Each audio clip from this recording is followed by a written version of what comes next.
Okay, well, I am back in action, albeit I sound a little deep-throated and a little snarky, but I am feeling much better. Thank you for all of your well wishes, because today I definitely want to give you a big reveal of my new potting area that I started working on earlier in the week. And I don't think I have ever had a video where your comments have been so helpful to me. So that just tells me, number one, I need to really be better now that I have a little more time to read your comments, and I'm trying to read all of them and respond. But also, equally as important is for you to read each other's comments and respond, because some of the information is just invaluable. Some of the suggestions are just invaluable. The other thing that you just can't put a price on, and that is the sense of community that we have here, and everyone supports one another, and most importantly, you support me. So I appreciate that, because you gave me great advice. So when we come back, the big reveal. But before I show you the big reveal, I also want to thank you for being so hospitable and giving Taylor such a great welcome on the channel. On short notice, she pinch hit for me, and it was fun to see. It was very fun for me to see her so big and pregnant. Excuse me, knowing that she's going to pop any minute, and also just to see how much she is enjoying her home and nesting and her garden and everything. And so thank you for giving her such a warm reception. The other thing that she gave me was her own tip, and that is, she showed me some solar lights that she has for her house that she is planning. I think she's already put them along her walkway up to the front door, but for me, I put them directly into the ground. You can see this one is already very muddy, because this is one area that I have been stealing from to pay Paul. Here's my Peter. Paul is over there where my new garden shed is, or potting station is. But these are what I want to show you. So these are solar powered lights. I've put them around the entire perimeter of this outside patio. I'm going to get some more and even put them on the walkway over to my new potting area. There's some at the foot of the steps. And this is just how easy they are to install, you guys. So they come with these picks, and there is a light switch. But you're back on me now? Okay, I lost you for a minute. But they come on these picks. Now, there's also some plastic risers that you can put on if you want them elevated, but I don't want them elevated. I want them to be very, very subtle, so that they just go down into the ground, which is what is right for me, and they virtually disappear, but they illuminate at night. And I'll show you a couple of pictures of what it looked like last night when they illuminated for the first time. And then you just turn the switch on, which I have done, and then you put them on with a little bit of orientation. You just screw them on counterclockwise. I think they come in sets, and I think my set had 8 of them, and you can see I've got one there, and I've just put them all around the perimeter. What I love about them, and also my solar powered string lights, is they just come on automatically. I don't have to do anything. They're subtle. They give just enough illumination. I would not call them light pollution, because they are so subtle. But again, they come on automatically, and they don't even require any wiring, any engineering. It's a very, very easy install, and it creates just the effect that I want to create here in the backyard. So when we come back, and by the way, we will put the links, and when we come back, we're going to go around the corner, and I'm going to show you our collective project, my new planting area, and I'm going to point out all of the contributions that you made. Some of them were one-offs, but some of them, a number of you gave these recommendations. And well, let me just say that we must think alike, because you all were spot on. So when we come back, I'll give you a reveal. Well, today's video, I am so happy to report, is sponsored by Makeover honey, my go-to honey, especially when I am sick, which I have been recently. I've also started drinking copious amounts of tea nonstop ever since I got back from Ireland, and you guys have given me many instructions in that regard. I'm now putting my milk in first before I add my tea, but what I will always add is some Makeover honey. Now, it's great for my gut health, which is important, but I swear it's just so delicious that I think it just makes me feel better just because it's so smooth, it's so caramelly, it doesn't get grainy, and it's just packed with prebiotics and antioxidants made from by very special bees and very special trees in New Zealand. So, and don't let one drop go to waste. So if you have been sick, I promise you the cure is a perfectly prepared cup of hot tea with a perfectly yummy Makeover honey. Make sure that if you want some that you check out the QR code here for a special deal on your next order of Makeover honey. Okay, the first thing, and I think you all do this too, when I'm starting a new space or I've got a new project in my head, the first thing that I try to consider is what things do I already have that I can use for the purpose I intend. And so in that case, you guys may have noticed in the last video, I talked about using a potting table that I had in my garage that was exactly the depth of the space that I had to work with along this west edge. One of the things that I am currently absolutely enamored with, and that is this concept of forgotten spaces.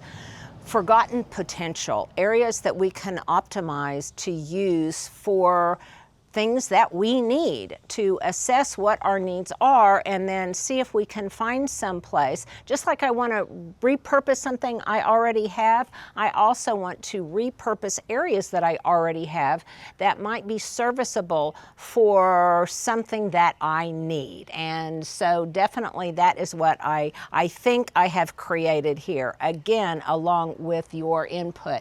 So some of my considerations were obviously using what I already had, making it a comfortable place to work in. Something that it doesn't have to be perfect, but nevertheless, I want it to be attractive. And then I also wanted to think about the future because this west side is an area that will start getting a lot more traffic, particularly as I have my garden tour coming up on October 4th. So with that said, Stuart, let's walk around the corner and I'm going to show you what I've completed so far. Now, truth be told, it's not 100% finished because I've been sick and I need to get some more gravel and things like that. But nevertheless, it's pretty much finished and I think you'll get the point when we turn the corner. So here we go. And here's my question of the day. Tell me what you think. I think it's kind of cute. Stuart, do you think it's kind of cute? I absolutely think it's kind of cute. And it really has completely transformed this forgotten space into something. So what I already had here were these string lights, and they too are solar operated, so they illuminate at night, which I like because I can see that from indoors. I can see it from my kitchen window, and it also kind of lights this path from the alley up to the front of the house. And especially it also provides a little bit of light if I'm traveling this way. So I think I like that. And Stuart, right here, let's put a picture of the image that I took last night with them lit up, and it looked equally as charming at night, I think, as it does during the day. So contribution number 1. Okay, so somebody made the comment that this was going to be too hot over here in the afternoon, but while I have shade in the morning, in the afternoon, I really don't, and so that was a consideration. So enter your input. So one of you, and somewhere I did take a screenshot of the comment. I'll try to locate it. Whoever it is, thank you, and put your name again right here. You said whenever you work outside, you use one of these, is it Joy? What is it? Joe Shade. Joe Shade, excuse me. Joe Shade umbrellas that's portable. It comes with a stand, and I tried it different ways. I tried putting the stand on here. I tried putting it on the ground, but then I didn't have enough clearance for the umbrella itself. So what I did was I just kind of configured something over here on the end that's pretty much hidden. And you can see that it works pretty well, and it's relatively stable. I know that thing. Yeah, you know that thing. I try to repurpose everything I have. And like I said, this is pretty much hidden over here, so my uglies are camouflaged. So that gave me the shade that I need. I can put it up or I can put it down. My friend Lori, my neighbor, she does not care. It does not bother her that it overlaps over the fence a little bit. And again, I can take it down at any point in time. I can lower it. Now, yesterday, it actually rained. We got a little bit of rain yesterday, and it was wonderful, and I didn't want to come out in the rain and take it down, but it performed just brilliantly, as did the little lights that I put around the perimeter of the outdoor patio, because they're waterproof. So that was a consideration, but thank you. So this, which I think not only contributed practicality and shade, but it also, I think, makes it just look more charming.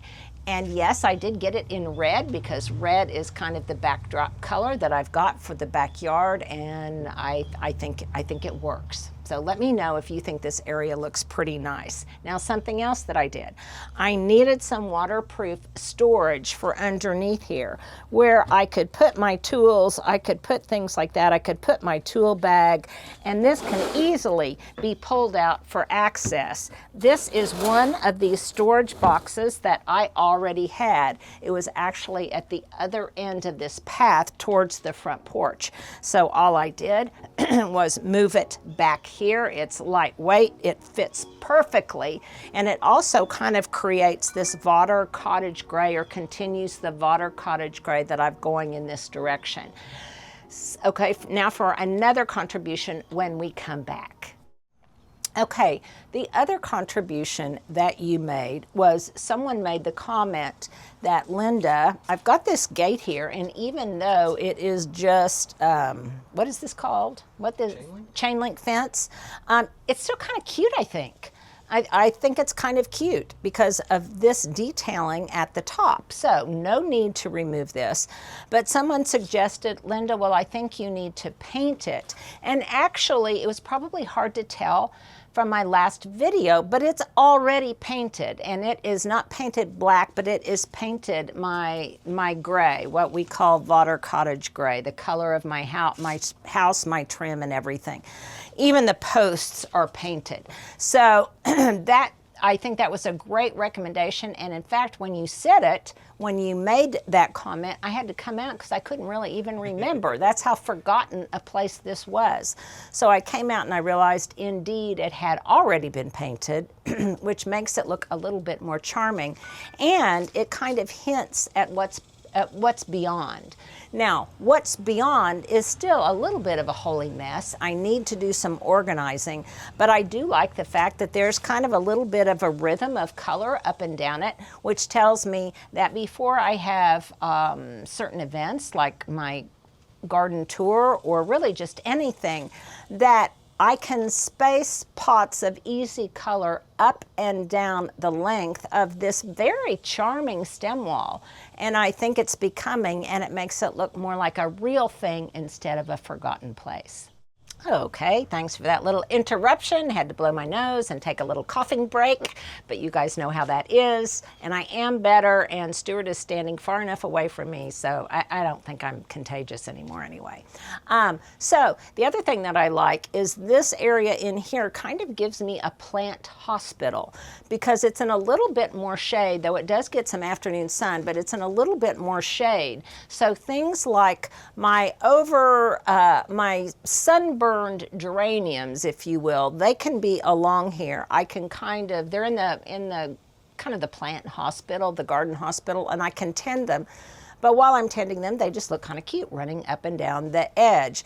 Likewise, I think that this Eugenia topiary here looks fabulous there. I think it really creates an element, and I had it here actually because it's in the plant hospital because it needs to fill out some more. But I realized that I like it so much there because it creates a punctuation point, and again, it makes this whole area look so much more charming, so much less forgettable, and I think it looks as if this whole area is a little bit more intentional, and I will be creating a little bit more intentionality, hopefully not getting it too cluttered as I continue to stage things up and down this pathway, which will be considerably more footsure for my garden visitors when they come to tour the garden. There's no grade change, there's nothing like that, rather than on the east side where it's a little bit more treacherous, particularly since the hydrangeas are so profuse. So some other contributions that she made. I just love this. I had not thought of it at all, and when you told me, I just thought, oh my gosh, that makes so much sense. So this is a nod to Hubs. He had a Chris Craft old mahogany boat that he had for years, and eventually it just wasn't worth it to fix up again to sell it. It was very old when he bought it, but he has certain pieces that come from that boat that are a touchstone to him that he didn't want to part with, and that I think are just inherently good looking in a marine industrial kind of way. And one of you recommended, you keen-eyed followers, I just have to commend you. I have to commend you. You said, take that, it was above my little shed in the backyard, and you said, hang it here, and it will be almost like a mirror. But more importantly, there's a space here that I can then hang some S-hooks on. I'll get some skinny S-hooks, and I can then suspend some of my garden tools from these lateral pieces of metal. I think it will just be wonderful. Now, if it rains, number one, I could hang it over here, but I think I'm gonna hang it just about right here above where I'm working, but all I have to do is take off the tools and just put it into my storage box, which is waterproofed. The other reason that I like it, and I might even consider refinishing this beautiful teak, I said mahogany, teak, I should say, is that it's, you know, it's marine vessel, so it's going to be waterproof, so I can hang it here. It's a nod to Hubs, it's a nod to something we have both loved in the past, and it has a new life here, plus I think it's a very handsome looking new life. So once I get some nails that are heavy enough, heavyweight enough, heavy duty enough to support it because it's quite heavy itself, then I think I'll be happy with that right there. And then I have all of this place to putter. So when we come back, I want to share something else with you that was an absolute no-brainer. It was something that I think I would have eventually intuited once I realized that this was going to be a real space, but I didn't realize it until it became that space, until you told me. Now, most of you were right. So I asked you, my big question of the day was, what would I plant here along this strip? And I would say 99%, well, actually 100% of you guessed correctly, because some of you said just boxwood, some of you said just gravel, some of you said just ajuga, but I think all of you came up with some element that indeed I decided to introduce here. So Stuart, if you back up a little bit, you can see how much better it makes this space look, and it makes it look like it's a real space. Now, it was a little bit tricky, and by the way, these are all skylight better boxwood, which will be brilliant here because they will get taller, but this gets more than enough light. But this area is not irrigated. That didn't concern me too much because I've got a faucet right here. So every time I turn on the faucet, all I have to do is give this a quick water. But the other reason that I like it is because once I started to dig down into this dirt, and yes, I did have some help because all of these have been transplanted from the front. And I could have done it myself, but I've been pretty sick. So I got some help and we planted these back here in what proved to be really excellent soil because it was soil that was virgin soil. Nothing had grown here. All sorts of leafy debris and things had composted in place over the years. So the friability and the quality of the soil was excellent. But that created another problem because that soil then kept wanting to wash down this way. So all of you also recommended that I put something here like brick to stop that erosion. And I had enough old brick that I was able to do that. I had some and a friend of mine had some. So we repurposed, just like we repurposed the boxwood, we repurposed the brick and I didn't have to spend a cent. Now, what kind of bothers me about this new layout? Well, that will be revealed when we come back. Hey, Linda, what really grinds your gears? Okay, well, number one, I have never heard that expression in my life. What grinds my gears? Okay, that is a new one for me. But since you asked, I will tell you, and that is this whole pad of concrete that was laid before we even moved here. You'll notice that there's a slope and that there's water in the slope because it's all for drainage, to drain from that part of the property down to this part of the property and eventually out. But it was just very uneven. It wasn't intentional concrete to be a walkway or anything. It was very uneven. So consequently, laying the brick along it also turned out to be an uneven enterprise. But we did the best we could. I actually laid most of this. We did the best we could.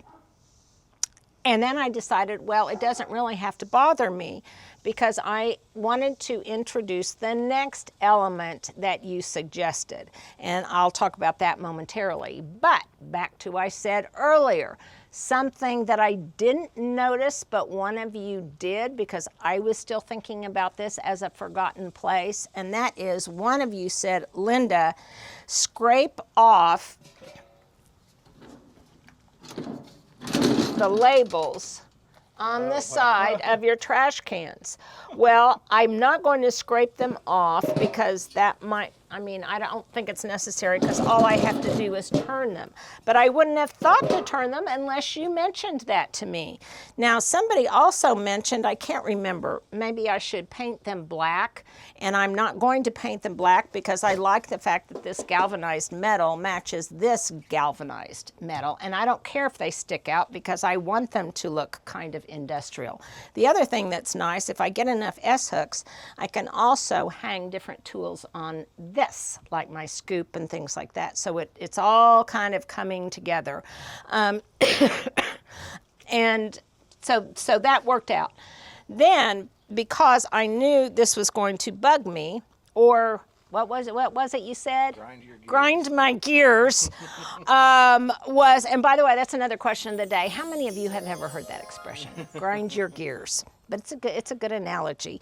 I decided, as many of you suggested, to plant some Steal from Peter to Pay Paul, and I transplanted lots of ajuga over here. I have more to transplant. Eventually, we all know it will creep over the brick, camouflaging any irregularities.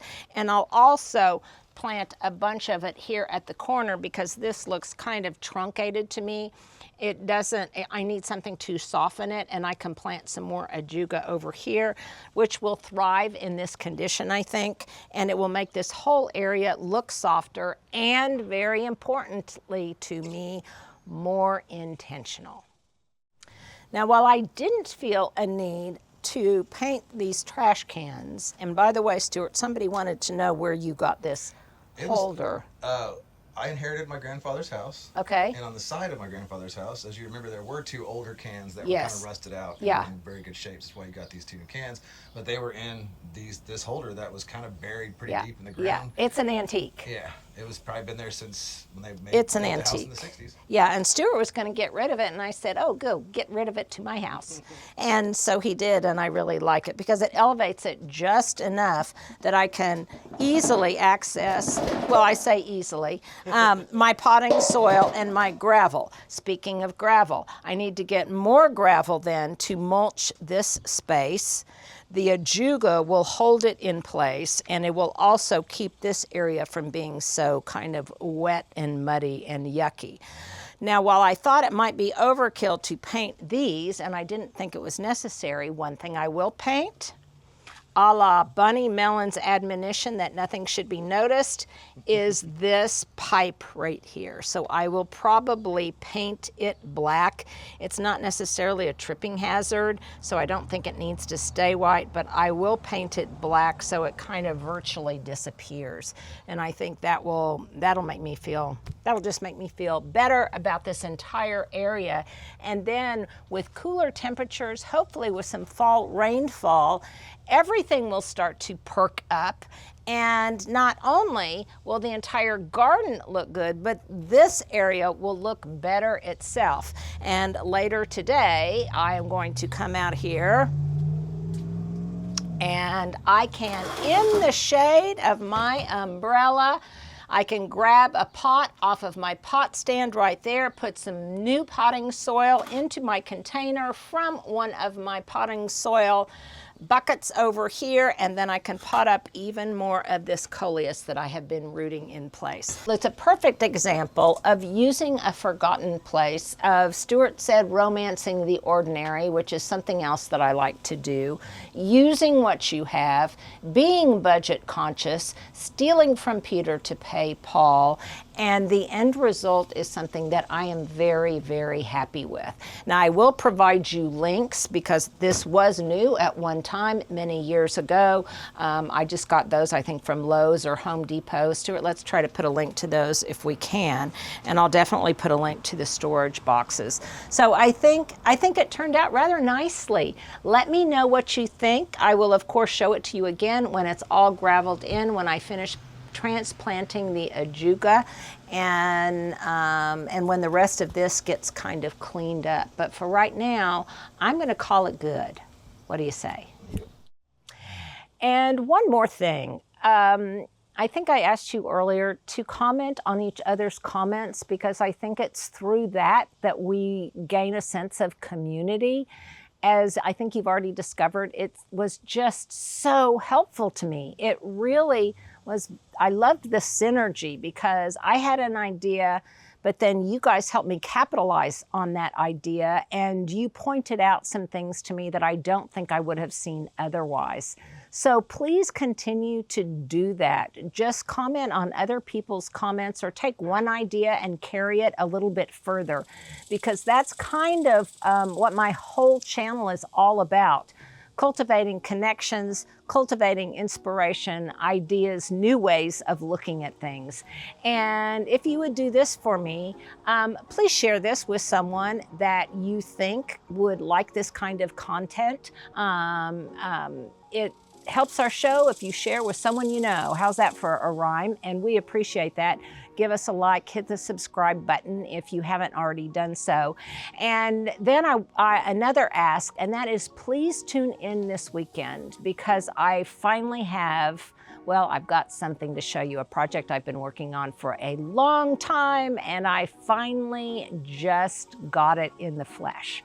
So make sure that you stay tuned this weekend. Thank you guys for hanging out with me on this very unique Wednesday walkabout.